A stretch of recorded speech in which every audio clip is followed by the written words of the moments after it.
Ladies and gentlemen, it is 12:11 a.m. on day 11. Should have gone to bed like 40 minutes ago, but got sidetracked by YouTube videos. Very entertaining, different ideas. And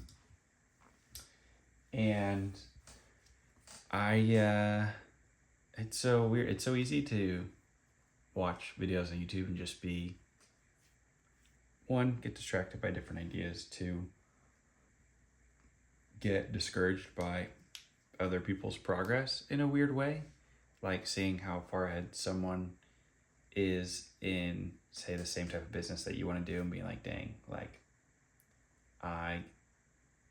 what's the point of me even starting to do this or endeavoring in it? Or just losing faith in, like, is what I do even valuable?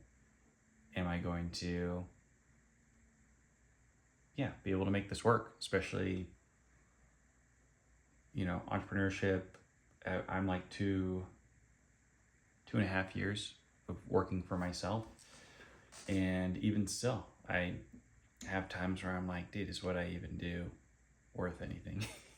Which is like ridiculous because I have a track record of being able to provide for what I need, and the Lord, providing for me, and yet there's still times where it's like, what am I doing? What am I thinking? Which is silly, and probably a greater indication that I just should go to bed. So, going to do that now. All right, it's 10 o'clock the next day, and I'm editing this video and rewatching that, and it is crazy to look at it and be like, man, why was I so discouraged? Like, today was such a big day, which you'll see in the following videos. But entrepreneurship, in my experience, working for yourself, I've heard Hormozi say a bunch, you basically eat what you kill. And it's very true. And I've gone through, multiple seasons of like, dude, what is my value in the marketplace? Is what I do even valuable at all? And it's just so easy to get so discouraged because of so many reasons, probably the biggest being what you see online in comparison, and then just having general self-doubt. It's probably not something that everyone experiences the same way, but I think everyone does experience it. And I September of last year, I'm in the car driving to, it's me and 3 of my roommates. My roommate was driving, myself in the passenger seat, 2 roommates in the back. And we get in the car, I make this joke. I'm like, I almost cried in the closet when I was getting changed to leave right now. And I was like, haha. And then we drove, I don't know, maybe another 10 minutes. And I was like, guys, I wasn't joking. I actually almost started crying in the closet a little bit ago. And they're like, dude, break it down. I have like really incredible roommates who love the Lord and care about me a ton. And so then I just got to cry with my roommates and tell them like, hey, like, this is what I'm feeling. And I don't know how I'm going to provide for myself. And I haven't made that much money in the last 2 months, and A, B, C, D. And, it's good to have a good cry here and there. And you go through it, you push through the emotions, and then you figure it out, and you keep going. I've hit a low like that where, I cry because I just am like, I don't know if I'm gonna be able to keep doing this. And then the Lord provides. and he's never failed. Never failed me yet. And so I'm really grateful for that. Being able to pursue entrepreneurship as I have.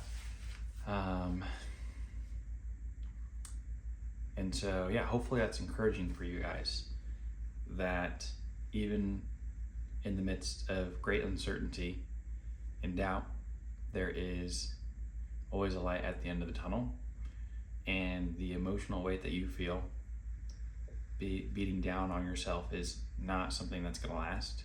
Usually you need like a nap, or you need to just go to bed, or you need some food, and then cry about it to whoever's in your life that cares about you, and then just keep going, because nobody likes a pity party.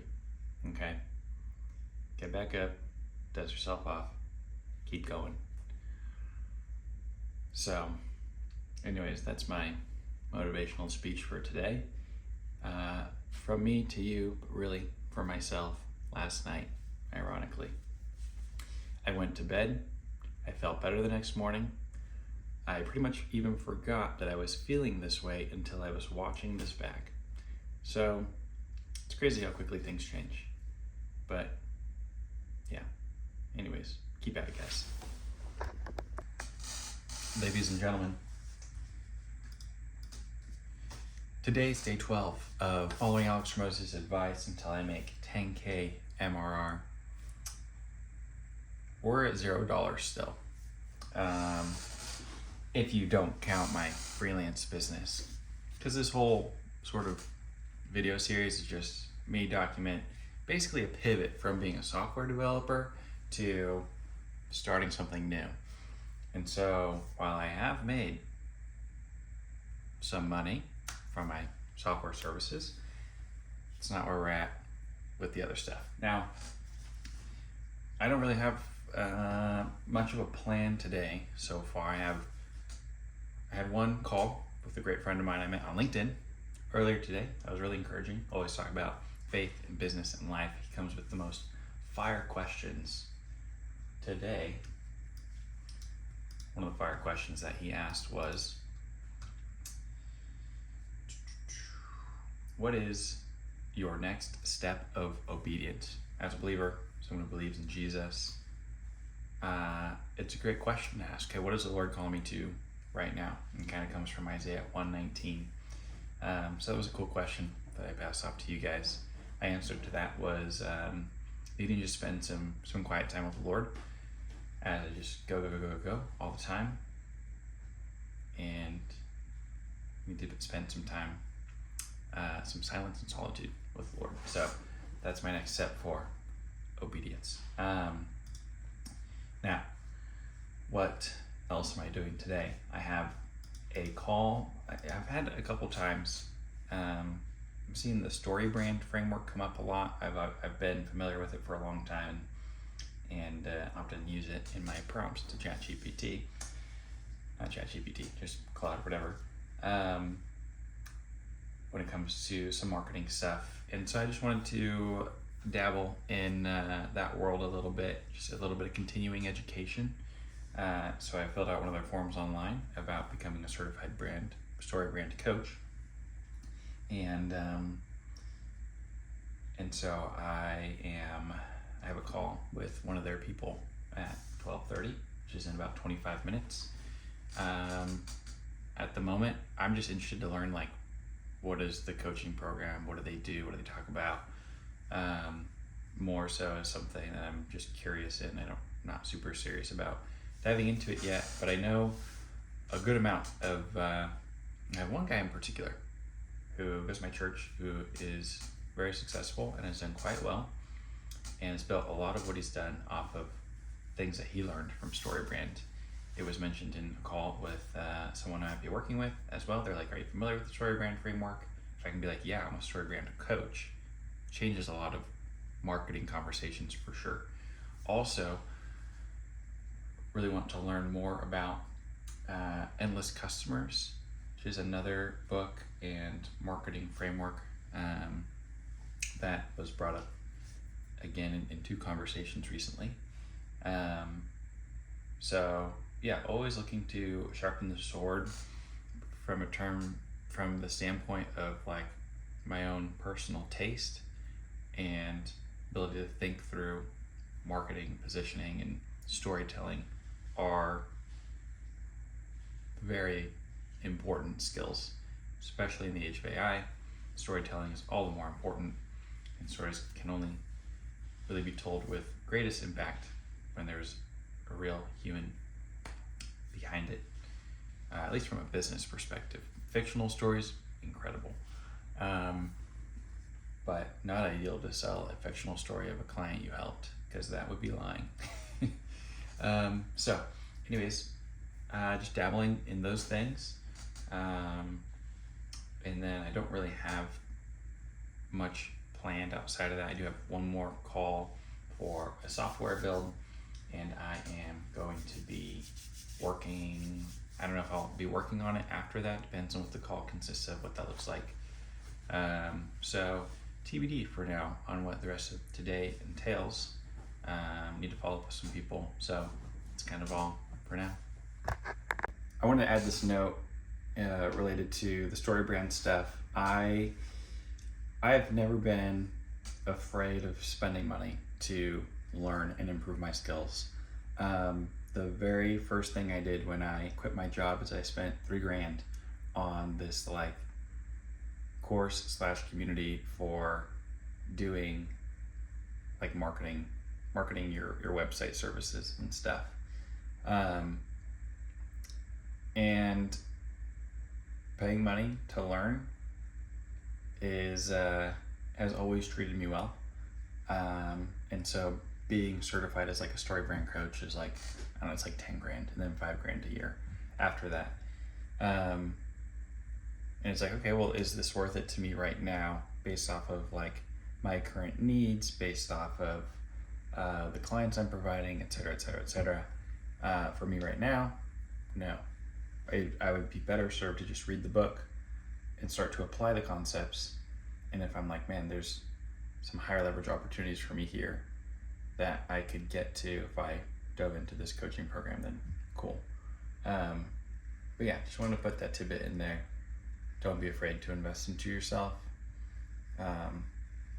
Often I've found it's less so what you're actually getting from the course, like the actual material, and more so that you're demonstrating a commitment to becoming better. That's kind of the most important part, in my opinion. And as Hormozi says, there's a cost to learning everything. You either learn by making your own mistakes or paying someone else. And so there's always a cost. I think that's what he says, something like that. Right. Watching this video on Endless Customers interview with Marcus Sheridan to kind of get a little bit of a feel for what this framework is, what they talk about, etc., what he teaches. And I was like, wait, I should interview someone on my YouTube channel. That would be crazy. So yeah, I don't know who that should be, but I think I should do it. That'd be kind of fun. All right, so I've been getting like a fair amount of DMs, emails, requests, different things in regards to people wanting to do stuff with me, work with me, just from this series, which is crazy. Did I get this? This DM from this guy, James Carver. Okay, this is what he says. He says, what was the first thing he said? Watching your series, thought I'd reach out. A few ideas I'd love to share with you. If we can find an arrangement that works for some potential partnership opportunities.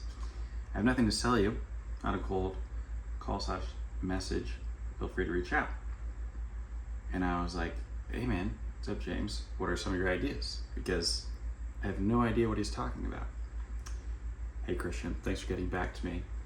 After watching the series, a few thoughts around how you can get more clarity on the direction you want to go, how to lean more into the areas where your natural strengths are, instead of building a one-man operation, and maybe even a way for you to help our company with some marketing work, so there could be some alignment there too. Probably easier talk through and send a long DM. Would you be open to a quick call sometime this week? I'm still skeptical, so I say, just shoot me a voice memo. Easier for me to do async while I'm working on some software projects, because admittedly, like, this is all we're working with here on this guy's Instagram profile. Okay, James, you got no credibility. And then he sends me this. Uploaded the voice memo to YouTube. Let me know what you think. Day 5, take my money. And I'm like, hold on, is this real? And it is. Day 5, trying to convince Christian Beatty to work with me is insane. Mad respect. This is hilarious. I'm gonna watch the video now, and I'll give you guys a review. I can't believe it. Okay. First thing, sorry, I'm eating. I probably shouldn't. This is embarrassing. First thing he says is like, bro, he's making a parody of my videos. Day 5, I'm trying to convince Christian Beatty to work with me. Hilarious, great, I'm hooked. He says, what do you say here? He said he has some advice. I walked you guys through the messages. He said that he wants to work with me in some sort of relationship or partnership with his business. And he's like, you should make it easier for people to get in contact with you if they want to work with you. Totally understand. Admittedly, I've been getting, like I said, a good amount of messages from different people. The ones who are interested in like hiring me or working with me, I have had conversations with them, but your initial message, it felt more like you were potentially had an angle, even though you said that you didn't. And I know that you said that, but your account has 2 images of nature. I just like, who's this guy who's just DMing me and telling me he has advice for me, but not really saying what it is. So I'm like, you know, they're just honest. Okay, I'm gonna keep watching the video. Yeah, make it easier for people to give you money. That's so fair. Okay, first piece of advice: stop trying to be a one-man army. Hormozi is great at sales, but if he tried to build a website, let's say 2 or 3 years ago, it would not have been a good time. So Hormozi is really great at sales. He's like, do more of that. And James is saying, build a team around yourself of people who are qualified and great at the things that you're not good at, and do great work in the things that you are good at. So I agree, that's great. So value that I bring is what I'm best at and can bring the most leverage to the business that I'm working with. I agree. So lean into that more, he's saying. Okay, I'm following. The other thing he says is ways to do lead gen, let's say cold email, cold calling, things of that nature are linear.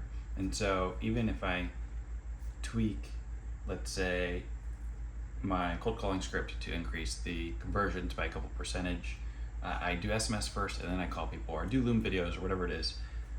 That, he's saying, is that's very linear. And unless I hire people, that's the only way that that's going to continue to grow, is if I hire more people. But I should really dive into more the skills that I already have, which are marketing, as this YouTube video is, YouTube series, YouTube channels, showing that I have a knack for, and building an audience around that, and an offer that can support that sort of skill set that I already have,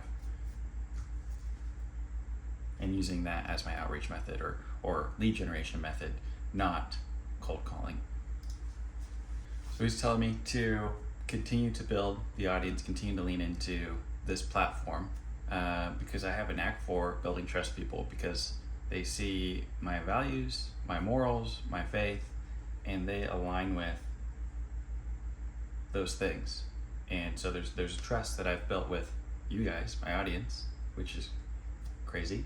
My audience that I have a knack for, and I should keep leaning into. I agree. I think that's great.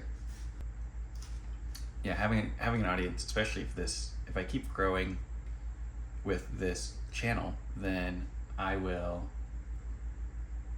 have more and more leverage having an audience, And so if I continue to dive into that and press into that, then that will do more for me than focusing on cold calling or cold outreach, whatever.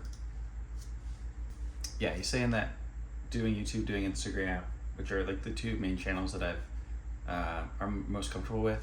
Well, YouTube is new, but I'm such a consumer of YouTube and a marketing thinker that I think I understand the platform in some regard. And then Instagram is stuff I've done before and grown pages before there. And being able to grow that, have that audience, is huge and a high leverage opportunity. Stop the cold calling, he says. Okay, listen. I did like 3 cold calls and then I haven't done any since, okay? I'm focused on this YouTube. I'm getting the message. This is great. This is very affirming for me, okay? I want to believe what he's saying. I want to do more of this. And it is kind of working. So, James, my guy, thank you for saying this. This is great. Let's continue on. Okay, now he gave me those pieces of advice, and now he's telling me about his business and how they need help. So let's see what he says here. Runs an IT business in the healthcare environment and compliance. Okay. There's a world to everything, guys. It's like incredible. Also, side note, the worm farm, what's the word? The worm fertilizer business. When they came over the other day and I sent them a loom yesterday, they want to work with me. I don't know what that's going to look like yet. I have yet to open their email, but that's cool. So he said that he's the main technical guy at his business implementing these marketing strategies and ideas.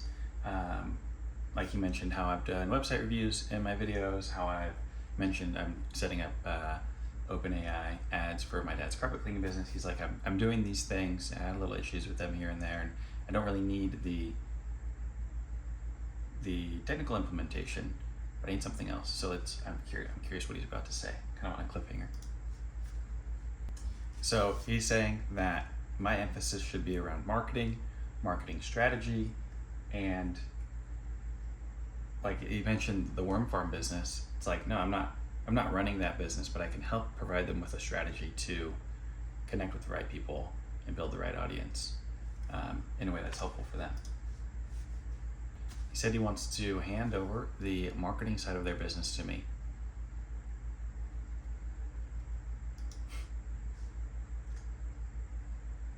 Potentially. So essentially he's looking for marketing consultation and ongoing like marketing help, which is really cool. I have done a little bit of that before.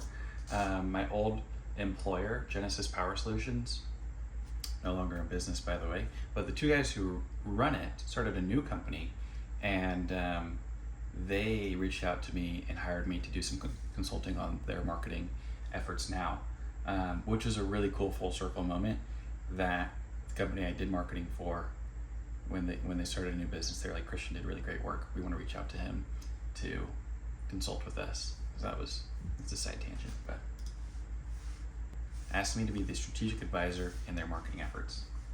This is cool. It sounds like this is a dream scenario to me, TBH. That's awesome. Hope I take the time to listen to it. This is incredible, James. Wow, I'm honored. Now that I know that, okay, TBH, I've had some people they're like, hey, like we'd love to white label for you for different services, and they've taken a similar approach in the DMs, and so that's why I've had this a little bit of friction with our conversation of like, hey, what are you actually asking, or like what are you actually offering, because it's I don't want to say it's a waste of my time, but there's a world to that when you start to get enough people reaching out to you, where you have to have filters at some point. But like I love people, and so I'm totally down to talk. But I'm weary of, I think as most people are, and this is definitely some good insights for people who have reached out to me. If you're super salesy up front, I just don't feel good about that. And oftentimes I think when people do outreach, I've heard this before, the first time you reach out to someone is not when they're going to be ready to buy. And so you want that first outreach to be, I mean, unless you know the company, like let's say I am doing cold calling still, I reach out to a carpet cleaner. I know if they want to get more leads and they're ready to do that, and they're ready then. But in, I think a lot of businesses, the first time you talk to a customer is not when they're ready to buy. And so it's way more about starting the relationship rather than about converting them on first contact, or getting a meeting scheduled. It's like, let's build a little bit of rapport. Like that sort of person is a sort of way of connecting, is so much more powerful. But I think it's hard to do because you have to be patient, and it's hard to track, and all these things. But as a human, you know that if somebody comes to you asking for something, unless you already have a relationship with this person and you love to serve them, as I do my friends, it's like, why are you asking me for something? I don't know you. I don't know who you are. So anyways, those are some things I was feeling. James, thank you so much for reaching out to me. And I apologize that I made you go through all of this. Hopefully you understand where I'm coming from. And yeah, so fun to have this video made. It's just incredible. So yeah, thanks, man. Okay, gotta remember to clean my lens off. Okay, I forgot to do a follow-up clip, but after I watched that video, I ended up calling James, and it was a really great call. We talked for like 40 minutes about, I just asked some questions about his business, how it runs, what he's looking to do with it, and really getting clarity on like, okay, what does he want from me? What does he need? Where can I be of most value for him? And we talked through all of that, and so I have a decent direction on what he could potentially use. So far from my services and my capabilities, my skill set, my taste, my marketing know-how and experience. So I'm gonna build a proposal for him, try to get that to him by tomorrow. I am helping my mom and sister move tomorrow, so that's a whole thing. But grinders gotta grind. So yeah, really cool conversation. Really excited for him and his business, no matter if he decides to work with me or not. And curious to see how that goes. So I'll keep you guys posted on the results of that. Probably won't dive too deep into the proposal itself. Probably want to talk with James about more of that. But excited for the opportunity to even just talk with him and potentially to work with him. Cool guy. So James, for watching, shout out. Okay, gonna continue rolling. All right, right now I am making a little bit of a proposal for the worm fertilizer business. There's a couple different approaches since they're e-commerce. Their site is built on Wix right now, and there's a couple problems with that. Number one, Wix is a drag and drop no-code builder. I think they have AI stuff built into it, but it's not as easy or as fast to make changes as it is with just using Cloud Code and AI. Long term, I think Wix is more limited in terms of design and functionality, especially when you can use Claude to whip stuff up. And personally, it's not particularly enjoyable to use. Wix is like an all-in-one platform, so since they're using Wix e-commerce, I would say they don't have nearly the capabilities that Shopify can provide.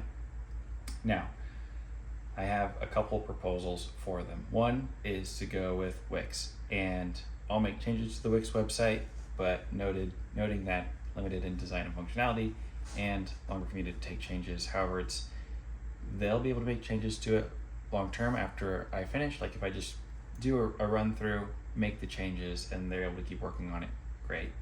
And make changes that they need, easy for them, simple. There we go. Now, second idea is for them to keep Wix for the e-commerce side, but then create a new like marketing site of it where we just link to the products from the marketing site, but the marketing site is built in either Next.js or Astro.js or some other front-end framework, and using the AI native tool that I made and being like, hey, you can still use Wix for e-commerce. I'm going to do a custom front end so that way it's faster for me to create the designs and implement certain functionalities. And then in the future, if you guys want to make changes to that site, you just send an email. The problem with that is that I would say that this email to website change product is still in beta. It's got tweaks for sure that it needs worked on. And so it would be a little bit more, I would still need to be touching this project and making changes here and there if they have requests that the AI just can't do. However, it may be a good way to get started. And then the third thing is to have them transition to Shopify so that we can then build a headless storefront with Cloud Code, Next.js, etc. So that they can manage the products in Shopify, and then we don't have to like link to another site. We don't have to link to the Wix checkout for the products. So that's kind of the thought. It's like mediocre, better, and best is kind of the thought here. And I'm just gonna lay these options out and be like, hey, these are kind of the options. Let me know what I don't know if I should ask them what their budget is, or give them the option. Yeah, I'm not sure.